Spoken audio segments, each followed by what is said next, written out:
Alors qu'un spectateur est intervenu dans N'oubliez pas les paroles ce jeudi 20 février 2025, Nagui a plaisanté sur le fait d'appeler la sécurité face à son attitude un peu trop détendue. Nagui a vu passer du monde dans N'oubliez pas les paroles. Animateur du programme depuis 2007, il a connu de multiples candidats. Une chose est sûre, il n'est pas prêt d'oublier Benoît, plus grand maestro de toute l'histoire du programme. Éliminé le 10 février 2025, le jeune homme était en lice depuis plusieurs mois déjà. Avec 111 victoires et une cagnotte s'élevant à plus de 700 000 €, il a dépassé tous les autres grands chanteurs de l'émission. Et à force d'animer l'émission phare de France 2, Nagui a fait un bon nombre de rencontres fortuites.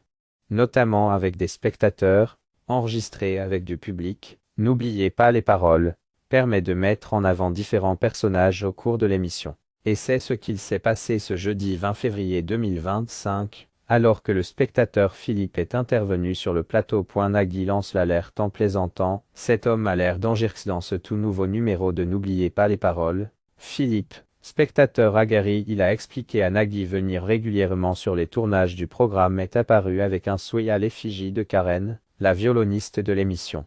Il s'est alors levé à la demande de Nagui pour écouter un solo de la musicienne sur Je t'emmène au vent, de Louise Attaque. Ravi de cette prestation, Philippe l'a alors largement applaudi et a bien mis en évidence son pull personnalisé. Pour plaisanter, Nagui a demandé à Karen si elle avait bien enregistré le visage de cet inconnu. Est-ce que tu reconnais cet homme qui te suit matin, midi et soir pour la déclaration que tu veux faire la police, ou pas, Karen a interrogé l'animateur. Et d'ajouter, toujours pour blaguer, cet homme a l'air dangereux.